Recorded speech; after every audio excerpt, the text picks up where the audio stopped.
de comunicación con este alarmismo climático. ¿Cuál es la situación del agua en España? ¿Estamos tan mal como lo pintan? ¿Estamos a punto de ser el desierto del Sáhara? ¿O todavía estamos a tiempo para revertir la situación, si es que ya estamos mal como dice? Pues mira, yo voy a empezar con esto. Esto es poder. ¿Cuánto estarías dispuesto? Imagínate que no puedes, que no tienes agua, que quieres beber. ¿Qué estarías dispuesto a pagar por esto? Matar. Matar. Esto es el botijo del siglo XXI. Tú cuando antes ibas al campo y bebías del botijo a que nunca pagabas por ello. Este es el botijo del siglo XXI. ¿Por qué pagas por esto? Esto es poder. O sea, esto ahora mismo tiene pues, varias marcas con mucha influencia, grandes fondos de inversión que se ha quedado con esto. Y esto que vemos aquí en plástico, yo por ejemplo, si quiero analizar, yo quiero analizar el agua de tu grifo y no tengo posibilidad como abogada de verdad de tener una prueba concluyente para saber si mi agua viene de calidad. En cambio, si yo como letrada se me ocurre hacer una prueba a esto, aquí confluirían Ministerio de Sanidad, Consumo y encima, bueno, pues habría muchos problemas si este agua no es de calidad. Pues esta botella, que aquí la ves tan sencilla y que la compras en un supermercado a 0,20, ya estás pagando por 2.000 euros el metro cúbico. Estás hablando de verdaderas fortunas por un traguito de agua y muchas veces fíjate que la bebes y la tiras, que no tiene mucha... Pues para que este agua, esta empresa tenga la suerte y el derecho de poderla embotellar, porque esto donde se ha embotellado, antes era el agua de todos. Era un bien común y todo el mundo lo gestionaba. Y así era nuestro agua hasta 2005 con la llegada del gobierno de Zapatero. Y fue cuando se cambiaron las reglas a través de la Agenda 21. Yo sé que bueno, pues tú estás hablando de la Agenda 2030 y lo estás analizando.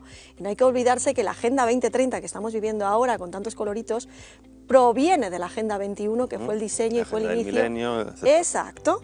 Y precisamente es en ese momento cuando el agua empieza a ser una mercancía. A ti, como español, bueno, pues te tienen que convencer. Aquí en España se convence muy bien, o bien por miedo o bien por interés. O sea, el español somos así. O tienes miedo a perder lo que tienes, o tienes sobre todo interés porque vas a ganar mucho dinero. Y precisamente nunca se había pasado en nuestra tribu en la línea roja de que el agua fuera una mercancía. Y con la llegada precisamente de los fondos de inversión a quedarse con el agua embotellada, porque fue el origen de cómo llegar y de repente ese agua industrial, porque esto es agua industrial, o sea, tenemos tres tipos de agua, bueno, hay más, pero para que centremos, agua de boca, agua industrial y agua agrícola. Pues para que tú puedas tener derecho a tener esa concesión, esa cuota de asignación en ese gran mercado, ¿cómo puedo llegar a tenerlo y de verdad que sea mío? Pues muy sencillo, primero tengo que declarar sequía. Y por eso, sé que lo estoy diciendo, estoy yendo como a muchos lados, sí, es que pero luego lo vamos a hablar, pero para que lo hagas... entiendas es el encaje. Es que precisamente fue el gobierno de Cristina Narbona y el gobierno de Zapatero quien declara la primera declaración de sequía. Una declaración de sequía es algo muy complejo, pero en aquel momento y todo el mundo no se ha dado cuenta que lo que estamos viviendo hoy, estas declaraciones, y hace unas horas se va a declarar sequía en Barcelona, cuando en estas horas también se está proclamando que va a haber una cantidad de lluvias increíble, o sea, ya estamos en época de lluvias y ya no es necesario.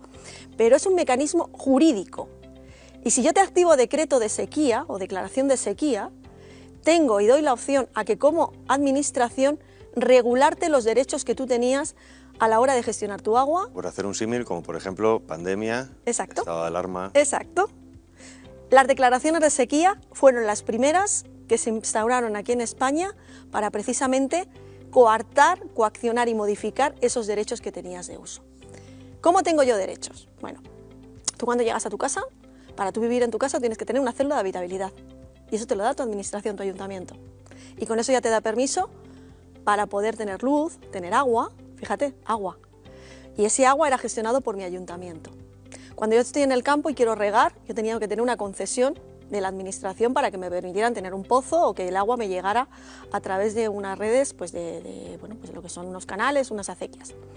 Y el uso industrial, cuando yo quería abrir mi negocio, necesito primero de todo, para abrir eso, un permiso. Bueno, pues con el gobierno de Franco, que era tan malo, malísimo, y que es de verdad quien estructura, desde los años 40, estructura toda la forma que hemos tenido de vida y que hemos conocido, y sobre todo en gestión del agua, es que el agua era una tasa, y todo el beneficio que generaba el agua tenía que revertir otra vez en nuestra estructura, en nuestra red. ese beneficio que generaba se reinvertía y era para que tuviéramos buen alcantarillado, que tuvieras agua de boca de calidad en tus casas. Fijaros, Toledo, la ciudad de Toledo, hasta los años 80 no tenía agua en el casco viejo de la ciudad. Y todo eso se fue pagando con el esfuerzo y que ese agua, cada vez que generaba dinero, volvía otra vez a reinventarse. Fue con el gobierno de Zapatero y con el gobierno de Cristina Narbona cuando eso se rompe. Y sobre todo con la llegada de la Unión Europea y con los fondos de inversión a través de la Directiva Marco del Agua. Pero fíjate si son astutos. Lo que hicieron fue pagar precisamente a los grupos ecologistas y sobre todo a la Fundación Nueva Cultura del Agua para que dulcificaran esa contra, ese saber que la población se iba a enfrentar. La compra de la supuesta disidencia. Exacto. Es algo habitual también en otros aspectos. Sí, pero por ejemplo la mafia lo hace, o sea, la mafia lo que hace todos los años... Sí, bueno, tienes ahí estas ONGs internacionales. Exacto. A favor de los derechos de los animales, exacto. Del cambio climático. Por ejemplo, WWF por ejemplo. Está financiado por Coca-Cola. Greenpeace en su momento también. Por Coca-Cola, por Rockefeller. O sea, saben perfectamente que yo voy a tener una oposición muy grande de la población. Entonces, lo que hago para frenar esa oposición, y cuando estamos hablando de que el agua es un bien común y que siempre lo hemos pensado que era lo mejor, ¿no? Pues que era generoso y que nadie se podía lucrar, además, incluso en los cantares de gesta, estoy hablando de la época del medievo, te hablaban de que ni rey más absoluto ni hombre más poderoso podía privar animal o bestia de agua. Eso nunca, o sea, ni con los reyes católicos. Era un arma generosa. En el Código Civil, o sea, donde tú mires, siempre había esa posibilidad de que tú cogieras agua. En cambio ahora, tú dependes de pagar. Pero no vas a pagar a tu Estado, no vas a pagar que el agua vuelva otra vez, el dinero vuelva al común de todos, al bolsillo de todos, al cajón de todos. Ahora es que una multinacional se está quedando con ello. Y es muy grave.